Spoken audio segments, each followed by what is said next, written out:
মহোদয়নী প্ৰমুখে মঞ্চত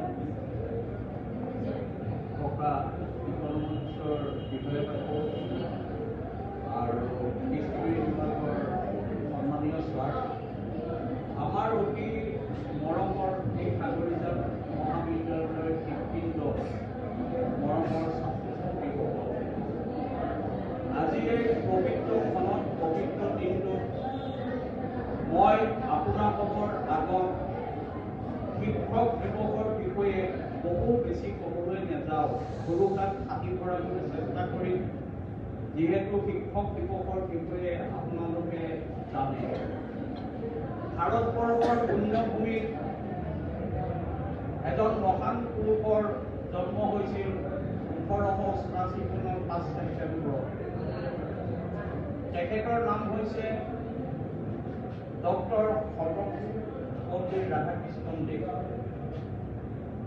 তেখেত একেৰাহে শিক্ষক, দাৰ্শনিক, লেখক, ভাৰতৰ প্ৰথম উপৰাষ্ট্ৰপতি আৰু দ্বিতীয় ৰাষ্ট্ৰপতি আছিল।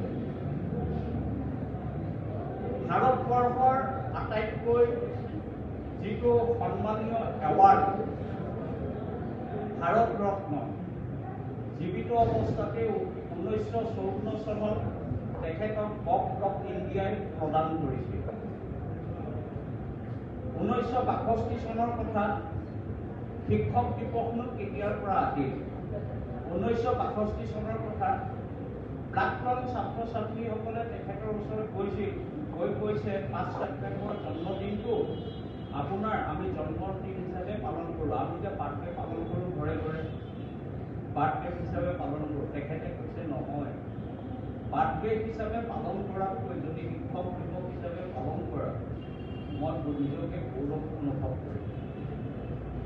তেখেত এজন গুণী জ্ঞানী আৰু মহান ব্যক্তি আছিল। শিক্ষকসকলৰ মূল্য বুজি পাইছিল। শিক্ষকসকল এটা জাতিৰ মেৰুদণ্ড। শিক্ষকৰ অবিহনে, গুৰুৰ অবিহনে আমাৰ দেশখন কোনো ক্ষেত্ৰতে যে আগুৱাই যাব নোৱাৰে, সেই কথাটো তেখেতে উপলব্ধি কৰিছিল আৰু শিক্ষকসকলক উচ্চ সন্মানৰ শাৰীত স্থান দি শিক্ষক দিৱসৰ কথাটো প্ৰকাশ কৰিছিল আৰু তেতিয়াৰ পৰাই শিক্ষক দিৱস ভাৰতবৰ্ষৰ পুণ্যভূমিত পালন কৰা হয়। শিক্ষকসকলে কিমান চেষ্টা, কষ্ট, ত্যাগ স্বীকাৰ কৰি আপোনালোকক শিক্ষা প্ৰদান কৰি আহিছে। আমি কোনোদিন শিক্ষকসকলৰ হাৰ মাৰিব নোৱাৰোঁ, সদায় চিৰদিন কৈ থাকিম। এইখিনিতে আৰু এটা কথা মই ক'ব বিচাৰিছোঁ, ঘৰখন হৈছে পঢ়াশালী আৰু মাতৃগৰাকী হৈছে প্ৰথম শিক্ষয়িত্ৰী। আমি যদি আমাৰ মাতৃক, আমাৰ ঘৰখন ভাল পাবলৈ শিকিব, সন্মান কৰিব নাজানো, পৰিষ্কাৰ পৰিচ্ছন্নতাৰ মাজত থাকিব নাজানো, যে আমাৰ শিক্ষাৰ জীৱনটোৱে আঁতৰোৱা। শিক্ষকসকলৰ কথাটো ক'বই নালাগে। মন্দিৰত ধূপকাঠি জ্বলি সুগন্ধি যেনেকৈ বিয়পে, শিক্ষকসকলে বৃত্তৰ ভিতৰত সাজ পোছাক, কথা বতৰা, চাল চলন সকলো এটা পৰিসীমাৰ ভিতৰত ৰাখি তেখেতসকলে দিন পাৰ কৰিব লাগে আৰু তেখেতসকলে যিখিনি জ্ঞান আয়ত্ত কৰে আৰু আয়ত্ত কৰি থাকে, সেইখিনিৰে আমাৰ ছাত্ৰ ছাত্ৰীসকলক প্ৰকৃত মানুহ হ'বৰ কাৰণে চেষ্টা কৰে। মই ইমানখিনি কৈছোঁ। এতিয়া জিঅ'ৰ পৰা আহিলোঁ। আমি জিঅ'টোৰ বিষয়ে আপোনালোকৰ আগত যদি নকওঁ, নিজকে অপৰাধী লাগিব। জিঅ' নেটৱৰ্কৰ যিটো সেৱা, ভাৰতবৰ্ষত বৰ্তমান 140 কোটিৰ ওপৰত জনসংখ্যা আছে। ইয়াৰে 50 কোটি জনসাধাৰণে জিঅ' নেটৱৰ্ক সেৱা বৰ্তমান গ্ৰহণ কৰি আছে। 50 কোটি জনসাধাৰণ। আপোনালোকে জানি সুখী হ'ব, তেজপুৰ চেণ্ট্ৰেল ইউনিভাৰ্চিটি জিঅ'ৰ নেটৱৰ্ক কেম্পাছ এটা 2025 বৰ্ষত গৈছে। আপোনালোক আমাৰ এম্বেচাডৰ।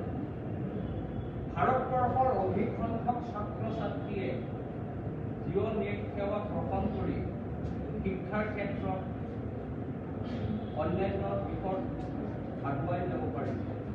আজি জিঅ'টো চহৰ অঞ্চল নগৰ অঞ্চলতে নহয়, গাঁও অঞ্চলৰ চুকে কোণে ইয়াৰ প্ৰচাৰ প্ৰসাৰ বিয়পি পৰিছে আৰু এই জিঅ' নেটৱৰ্কৰ দ্বাৰাই শিক্ষাৰ ক্ষেত্ৰত আপোনালোকে জানে এণ্ড্ৰইড মোবাইল আজিকালি সকলোৰে থাকে।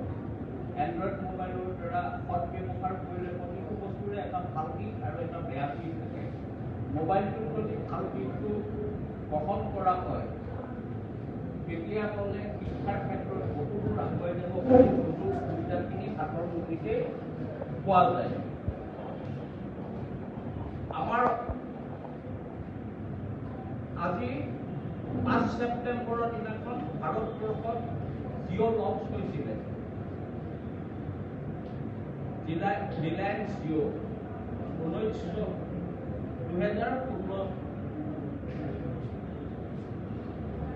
এতিয়া 9 বছৰ অতিক্ৰম কৰিছে এই 5 ছেপ্টেম্বৰ দিনাখন। গতিকে আমি গৌৰৱ অনুভৱ কৰিব পাৰিছোঁ আৰু আপোনালোকৰ অবিহনে আমি আগুৱাই যাব নোৱাৰোঁ।